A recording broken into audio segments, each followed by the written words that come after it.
Jiménez.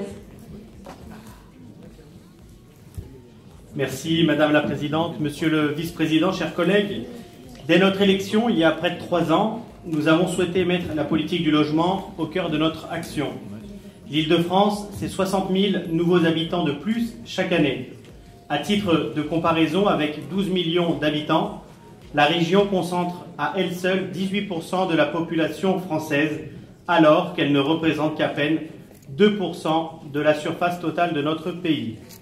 Cette situation déséquilibrée a des conséquences très concrètes, parmi lesquelles la difficulté de se loger à cause de prix trop élevés liés à une inadéquation entre l'offre et la demande. Avec une demande en constante tension, notre région, peut-être plus qu'aucune autre en France, est touchée par la crise du logement.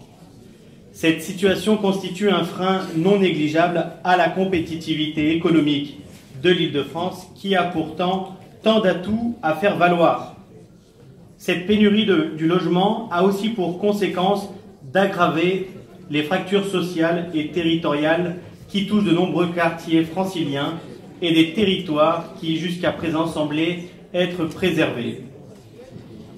Une situation dont tirent profit très largement les marchands de sommeil, et vous l'avez rappelé, Monsieur le Vice-président, et aussi les autres bailleurs scrupuleux. En effet, aujourd'hui, se loger et surtout se loger dignement a un coût qui ampute très fortement les finances des foyers franciliens. Il est devenu le premier poste de dépense qui absorbe près de 20% de nos revenus. Et ce contexte est devenu encore plus difficile, et je pense à certaines décisions prises par les pouvoirs publics, comme la baisse des APL, qui concourent à dégrader cette situation.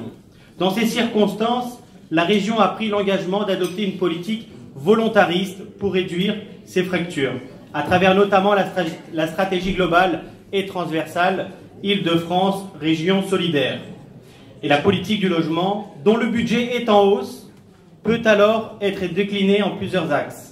Un premier engagement régional à destination des franciliens les plus fragiles. Une politique qui passe par la mobilisation de plus de 55 millions d'euros en faveur du logement social familial et du logement pour jeunes et étudiants.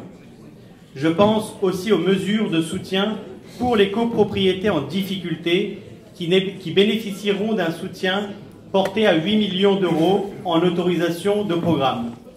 Le corollaire de ces mesures, c'est la recherche d'une véritable mixité sociale. Il s'agit de casser certains quartiers ghettos pour mieux répartir les efforts. Sur les 1300 communes d'Île-de-France, 90 supportent à elles seules 66% du parc locatif social.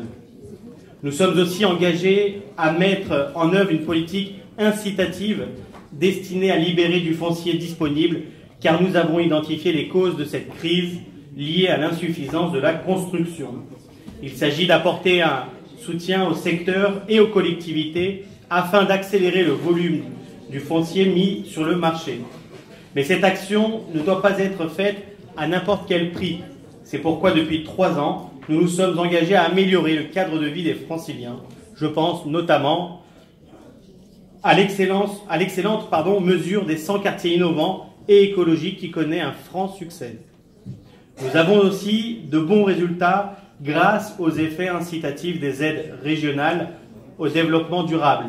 Elles ont permis en 2018 à 65% des logements qui ont bénéficié d'une aide de dépasser les seuils de performance exigés par la réglementation en vigueur.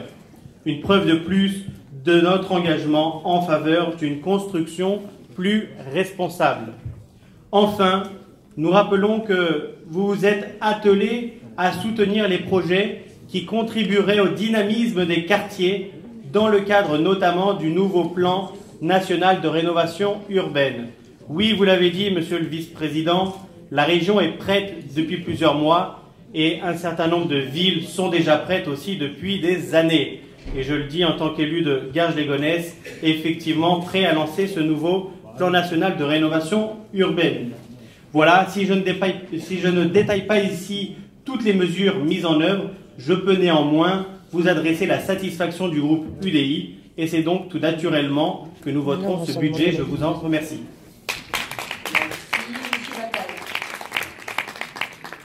Présidente.